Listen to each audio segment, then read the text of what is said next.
নমস্কার, শ্রাবন্তী রান্না করে আপনাদের সকলের স্বাগত। আপনারা সবাই ভালো আছেন তো? আজকে আমি আমের ঝাল আচার বানাবো। কিভাবে বানাচ্ছি ছাল সুদ্ধা এই আমটাকে আমি 3-4 ঘন্টা কড়ার রোদে লবণ, হলুদ আর আদা রসুন বেটে সব কিছুতে আমটাকে আমি মেখে রোদ্রে দিয়েছিলাম। রোদ্রে আমি ভালো করে আমটাকে এমন দিবেন যেন আমের জল না লেগে থাকে গায়ে, পুরো শুকনো শুকনো হয়ে যায়, জল থাকলেই নষ্ট হবে। কড়াতে সরষের তেল দিয়ে দিয়েছি, তেলটাকে গরম করে নিয়েছি। আমি এখানে 1 লিটার সরষের তেল দিয়ে দিচ্ছি। এবার দিয়ে আমি 5 ফোড়ন, গোটা জিরে আর শুকনো লঙ্কা দিয়ে দিচ্ছি। আমার কাছে তেজপাতা নেই তাই আমি দেইনি, আপনাদের কাছে তেজপাতা থাকলে আপনারা দিতে পারেন। এবার এই তেলটার উপরে আমি সেই রোদ খাওয়ানা আমগুলো সব দিয়ে দিচ্ছি, দিয়ে আমি ভালো করে ভেজে নেব। আমি আগে লবণ হলুদ দিয়ে রোদ দিয়েছিলাম, আমি এখনও হলুদ দিলাম আর লঙ্কা গুঁড়ি দিচ্ছি আর এখানে আমি লবণও দিয়েছি, দিয়ে এটাকে আমি ভালো করে কষিয়ে নেব। এইদিকে আমটাকে আমি খুব ভালো করে কষাচ্ছি, যত কষাবে আমার হাফ রোদ্রে হয়ে গেছে আর হাফ আমি এর মধ্যে কষি আমটা যেন এখানে গলে যায়, মানে আমার প্রায় আমটা হয়ে এসেছে। এবার এই দিকে আমি একটা কড়া নিয়ে দিয়েছি, তার মধ্যে ওখানে আমি 1.5 লিটার তেল দিয়েছি, এখানে আমি 1 লিটার তেল দিচ্ছি। হ্যাঁ, এই তেলটা আমি গরম করব হালকা আঁচে। তার মধ্যে এই সরষে বাটাটা দেব আর এইখানে গোটা গরম মশলা যা যা জিনিস, এলাচ, লবঙ্গ, দারুচিনি সব আছে এইগুলো। হ্যাঁ, আর তোমার 5 ফোড়নের যা যাবতীয় মেথি, কালো জিরে, তারপরে রাঁধুনি, মানে যা যাবতীয় আছে সব কিছু সেগুলো দিয়ে দিছি। দিয়ে আমি ভালো করে এটা ভেজে নিয়েছি। গোটা জিরেও আছে আর গোটা ধনেও আছে আর গোটা শুকনো লঙ্কা, সব শুকনো খোলায় নেড়ে তারপরে আমি এটা মিক্সিতে গুঁড়িয়ে নিয়েছি। এই 1 লিটার তেল আমি এই কড়াতে নিয়ে নিচ্ছি। আমি এটা হালকা আঁচে গরম করবো। এর মধ্যে আমি ওই সরষে বাটার মশলাগুলো সব একটু নেড়ে তারপরে আমি ওই ময়ার মধ্যে দিয়ে দেবো। দেখুন দেখুন আমার আমগুলো গলে গেছে আর খুব সুন্দরভাবেই আমার এটা কষানো হয়ে গেছে। এত যেন না একটু জল না ব্যবহার হয়, জল ব্যবহার হলেই না আচারটা নষ্ট হয়ে যাবে। আর একটা কথা, আপনারা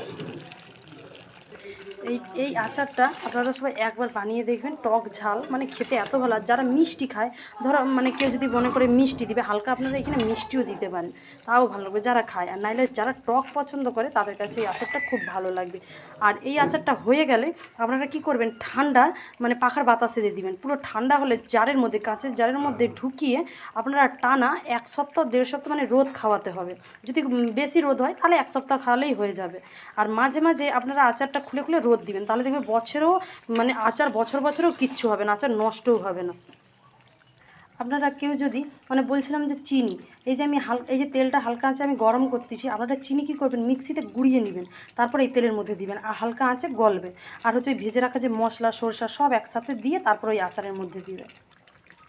এবার আমি এই যে সর্ষেটা তো এমনি বাটা যাবে না, তার জন্য আমি সামান্য জল দিয়ে এটা আমি মিক্সিতেই পেস্ট করে নিয়েছি। আপনারা যদি যাদের মিক্সি নেই আপনারা শিলেও ব্যবহার করতে পারেন। দিয়ে এটার সাথে আমি সেই ভাজা মশলাটাও দিয়ে দেব। সরষেটা আমি এর মধ্যে দিয়ে দিছি। এটা সরষেটাকে ভালো করে, যেহেতু এটা শক্ত শক্ত করা হয়েছে, ভালো করে এটাকে এরকম করে গালিয়ে নেবেন। তারপরে এবার যে ভাজা মশলাগুলো সব দিয়ে দিবেন, গোটা ধনা, গোটা জিরে, শুকনো লঙ্কা, গোটা গরম মশলা যা যাবতীয়, তারপরে 5 ফোড়নের যা সব কিছু দিয়ে এরকম করে দিয়ে এবার ওই আমের মধ্যে ঢেলে দেবো। এবার এর মধ্যে আমি সেই মশলা তেলটা সব আমি সেই আমের আচারের মধ্যেই ঢেলে দিচ্ছি। দিয়ে এটা আমি এর মধ্যে সব দিয়ে দিছি। দিয়ে এবার আমি এটা মিক্সড করে এবার কিছুক্ষণ আমি ফুটিয়ে এবার এটাকে আমি নামিয়ে ঠান্ডা করে জারে পুরব। মানে আমি না রোদখানাটা আপনাদের দেখাতে পারিনি, মানে আমার ওই সময় দেখানো হয়নি।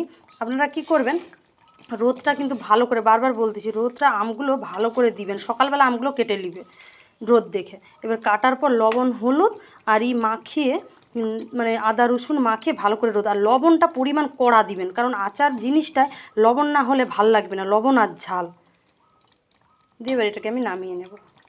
এই দেখুন আমার আমের ঝাল আচারটা খুব সুন্দর হয়ে গেছে।